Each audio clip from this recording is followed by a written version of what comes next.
All right, let's move on to another technique that I enjoy. It's called the Ugly Property Program. You might remember it from our overview video on the different techniques, and it's fairly self-explanatory, but I think people lose the importance of it because you're already driving around now. Hopefully you're starting to really get to know the market.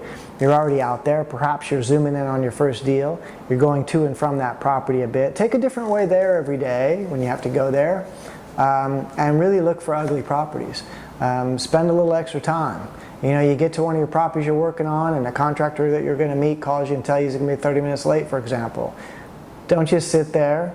Get in your car and drive that neighborhood looking for ugly properties. Remember, an ugly property is something that just looks like it's not getting taken care of. You're hoping that it's non-owner occupied, even better if it's vacant, even better if the owner lives out of state. So you're going to go back to your office, home office or otherwise, you're going to find out, does the guy live local? Does he live in the property? Is it a different address? Hopefully it's a different address. It's a rental for him and he doesn't want it anymore. Next step is to find out if there's any equity. So you're going to keep an eye out all the time for properties that are not maintained. One of my favorite is a property that has needs a roof, but they obviously can't afford it. So they put a big blue tarp over the roof, over part of the roof or all of the roof. Could be a different color as well. It's just the blue ones stand out very, very well. You can see those from about a block away. How about cars on blocks? That's always a good one. Again, could be an owner-occupant that just lives dirty, but usually it's a rental property. Usually the owner lives somewhere else and doesn't care. In some cases, the property's already been inherited by their children or something and they don't care and they don't want it, and it could be even free and clear, right? It's timing on these. Build yourself a database, whether that database is in your computer or just a simple file. Ugly properties, the county record printed out, the date, and perhaps you send them a letter or a postcard. You're going to put that down, and over the years you're going to develop a nice big file of ugly properties, and once in a while that's going to yield a good transaction for you. It's always, you know, a matter of timing. I've had situations where there was a no, not interested, and a year or two later it was a yes. They saved my letter or they saved my postcard.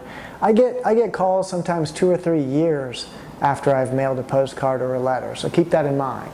Imagine every rental property owner in your county over time ends up with a nice letter from you, and I use some tricks to make them so they want to save them. We'll get into that in a different area. But look for those ugly properties, high grass, cars on blocks, tarps on the roof, oil in the driveway.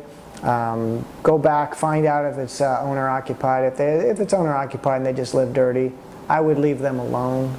I have had a few nasty voicemails on my back in the day when you had an answering machine.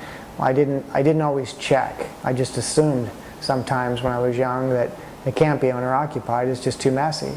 And one time I came back to my office to find a message because I left something at the door, perhaps thinking that they would get it. They got it. They called and they swore at me a little bit. I laughed it off. Some people would be bothered by that. I was trying to offer my services. Obviously it was a no. It just had a lot of heavy language on either side of the no. All right, so you're going to use the county record to find out if it's a different mailing address. That's what you're hoping for. It's even better when it's out of the area, even better when it's out of the state. Some people I've heard even send a black and white photo of the property. You ever notice when you take a photo of a property in color, it makes it look better than it does. But if you were to use black and white, it looks like it looks ugly. All right. Some people would write a letter and send them a picture, black and white. I don't do that, but I do send the letter or a postcard. I let them know that I have a service, a cash purchasing service. If they don't want the property anymore, I'm probably the guy to call, because they can have their money in about 10 days, and even if they live out of state, we can operate quickly.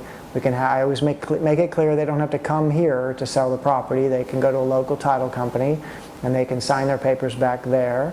I'll pay for the transporting those documents back and forth, you know, FedEx or otherwise, and we'll go ahead and see if we can solve that problem.